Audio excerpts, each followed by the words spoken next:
con esta nueva actividad de militancia política? Está limitada casi al mínimo. Yo desde que asumí el 2 de marzo en la dirección de trabajo prácticamente no pude continuar con la misma dinámica en la vicepresidencia del Frente Amplio. Voy a reuniones puntuales y la mayoría que se hacen tarde a la noche. Yo le encajo 12, 13 y hasta 14 horas por día a la dirección de trabajo. Nunca me fui antes de las 8:30, 9 de la noche y he firmado convenios como el de la regasificadora a la 1 menos cuarto de la madrugada. O sea que entrando 8, 8:30 de la mañana es corrido allí la tarea. Eso es lo que a veces se dice, que el gobierno a la fuerza política la absorbe, ¿no? Sí, ahora me doy cuenta, eso tengo que reconocerlo públicamente, el tiempo que te lleva la tarea ejecutiva, ¿no? Te lleva mucho tiempo, te absorbe y además vos tenés que estudiar cada vez más. Uno siempre entra a todos lados, me parece, creyéndote que te la sabes toda, y si empezás a tener exámenes de todo tipo, no puedo meterme en una negociación de la industria láctea sin conocer más o menos cómo son las formas de organización del trabajo, la cadena productiva, en la discusión metalúrgica. Yo tengo mañana en la agenda 5 tareas distintas totalmente: free shop, metalúrgico, industria láctea, madera y cuero. Hoy la funcionaria del ministerio me preparan carpetas mostrándome la historia de la negociación, y yo pido además a los que más saben, a los que más tiempo hace que están, que me digan la forma, de las que no conozco al menos, porque en otras ya las conocía cuando yo ayudaba en la negociación en el PCNT, pero no le podés cerrar, no le podés pifiar, no podés colocar una propuesta que el ministerio quede en blanco. O sea, las partes más importantes en la negociación, sea colectiva, por un convenio, por un consejo o por un conflicto, son el empleador y el trabajador. Es lo que acuerden ellos. Vos oficiás en todo caso de árbitro, tratás de colocarte como fiel de la balanza, pero una vez que el Ministerio de Trabajo habla, sos el gobierno en ese momento ahí, representás al país, colocás una propuesta, se te pueden reír los dos, porque estás realmente errándole al bizcochazo. Entonces ahí es donde... Los que talentearon marcharon, ¿no? No, claro, y además pierde autoridad el gobierno, ya no se te escucha. Entonces, cuando uno tercia con una propuesta concreta, sabés que tenés que tomar partido por lo que entendés más justo para ese momento. 3 meses después capaz que mirás esa propuesta que posibilitó el acuerdo y no resultó ser tan justa, pero para esa coyuntura, para ese momento, esa era la propuesta posible, ¿no? El gobierno fijó, o el equipo económico fija pautas para moverse en estas negociaciones, ¿verdad? Tanto para público como para privados. Sí, lineamientos más bien, ¿no? La pauta, digo la diferencia. Seguro, que hay, sí, porque sí, antes sí, había sí. pautas que te establecían, los aumentos de salario van a ser no más de esto y no menos de esto. Ahora lo que hay son grandes ejes, lineamientos donde cada cual se ubica en la negociación. Esos lineamientos han sido cuestionados por el PCNT, ¿no? Sí. El Instituto Cuesta Duarte, diciendo, por ejemplo, que se cambian las reglas, Sí, la forma de analizar. Sí. ¿Y eso está bien? Es claro, pero a ver, a mí el elefante me gustará más o menos, pero cuando se te viene acercando y lo ves tan grande, ¿viste? Y lo ves, es un elefante, ¿viste? No es un ratón, un elefante. Y se cambiaron las pautas, claro, pero cambió el gobierno. ¿Alguien avisó que cambió el gobierno? Este es el gobierno de la misma concepción política, de la misma fuerza política de izquierda, pero que se mueve en un escenario, como ya describimos, distinto. El escenario no es el mismo, los gobernantes no son los mismos, las pautas o lineamientos no pueden ser exactamente lo mismo. Hay un cambio y hay que asumirlo como tal. Los trabajadores dicen que es imposible anticipar qué sucederá con el poder de compra de los salarios, con este tipo de pautas.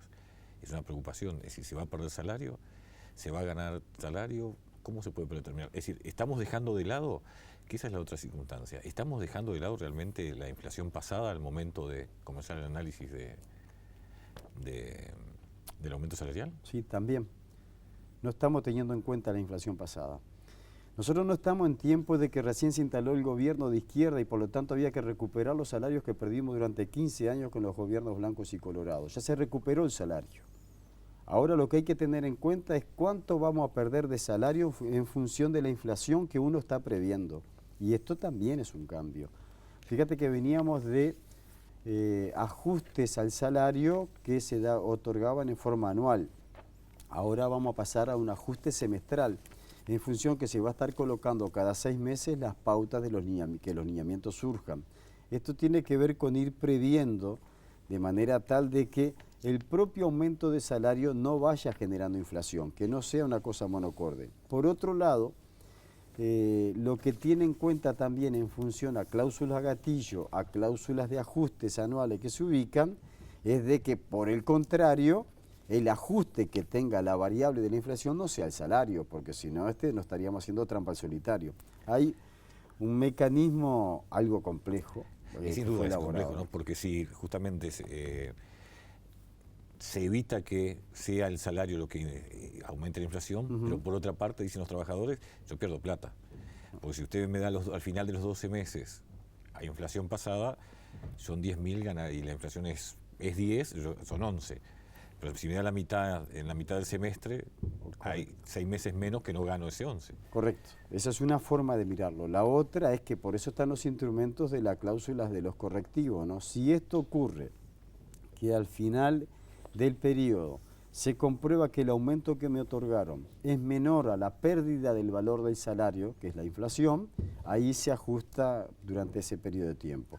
Como se parte de un aumento más alto, acá lo que ya está en el bolsillo de los trabajadores, porque es fruto del gobierno anterior, es que esto se arranca con 3,2, 3,3 de aumento que ya está ganado por los trabajadores. Son el correctivo de las cláusulas del convenio anterior, más lo que se incorpore según la columna en donde se ubica la industria para la que trabajamos, esto hay que incorporárselo. Y los sectores más bajos, además, tienen un plus de aumento que oscila entre el 2,5 y 3,5. El acumulado de estas tres cosas hacen prever, veremos qué es lo que pasa después en la práctica, que supere ampliamente lo que va a ser la inflación del año y por lo tanto no haya pérdida de salario. Usted dice, hay que ver. Sí, sí. Si no está asegurado, ¿qué es lo que se queja un trabajador? Yo no soy economista, de economía ni ahí.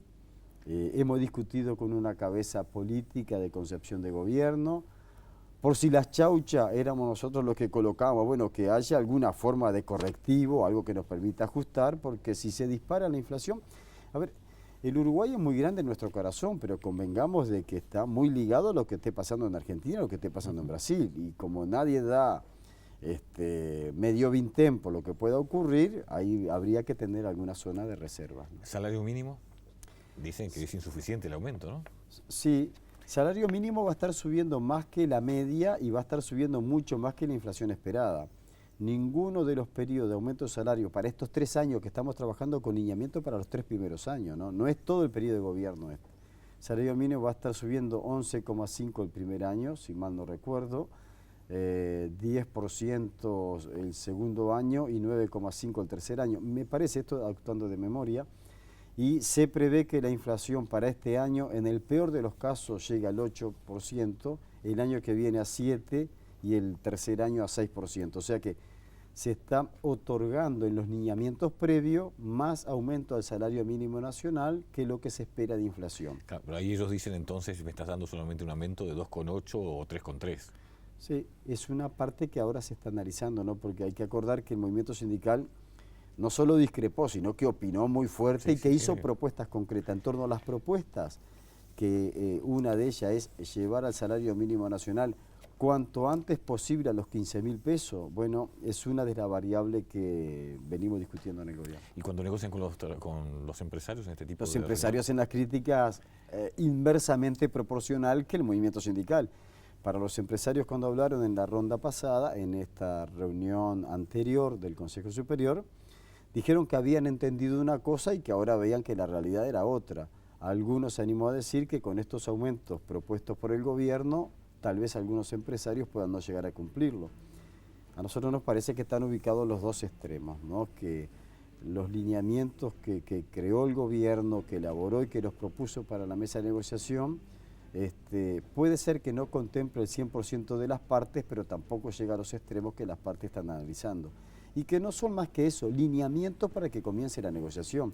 Si yo creo que los lineamientos que le dan o le otorgan a la rama de actividad por la que yo trabajo son pocos, voy a tratar de pelear en la mesa de negociación para que sean más. Esto siempre fue así. Anota para el libro. Y ardua negociación. ¿Cuánto puede llegar a llevar a esa negociación? Mira, ¿hay plazo establecido? Nosotros establecimos un plazo estimado de 3 meses para la negociación. Después vamos a empezar a apretar para que, bueno, tratar de que se llegue al acuerdo.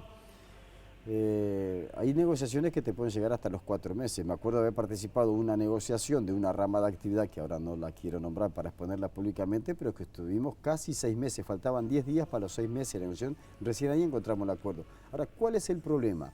Si nosotros empezamos la negociación ahora y terminamos a fin de año, el aumento de salario que el trabajador representante de esa rama, que tenía que haber sido a partir del 1 de julio, lo voy a estar cobrando recién 6 meses después. Ahí hay un acumulado, vos no lo perdés, pero a veces el acumulado de 6 meses de retroactividad me genera otro problema porque la empresa para la que trabajo no tiene esa plata para pagarme, entonces se genera un conflicto. O sea, hay también una cadena a la inversa que puede generar líos. ¿Y en los públicos? Los públicos estamos comenzando ahora. No le hizo ninguna gracia tampoco la presentación de los lineamientos del equipo económico de gobierno. Hicieron las primeras consultas o las primeras expresiones. Nos entregaron un documento, pero ahí hay como 2 estadios de situación distinta. Una parte es la discusión del salario directamente y otra parte, que le importa mucho al sector público, es la discusión del presupuesto quinquenal global, porque no es todo salario neto lo que discute el público, sino que discute cuánto presupuesto se le asigna para la división o el ámbito en el que yo trabajo, porque ahí voy a tener que ver mejores condiciones de trabajo, más ingresos de personal, cambio de categoría. Capaz que el aumento logrado es poco, pero mejoré en una cantidad de cosas anexas. Y esos lineamientos son contra bueno, con el Parlamento y con el Ministerio de Trabajo Y también, además, ¿no?, se discute en todos los ámbitos, pero claro, hay una preocupación lógica de los públicos. Es bueno que lo estemos discutiendo ahora, aunque el margen de tiempo es poco, te permite un poco de flexibilidad o de cintura ahora. Cuando envías al Parlamento, ya después de dar vuelta en el Parlamento es más difícil. Ahora, son más difíciles los públicos, ¿no?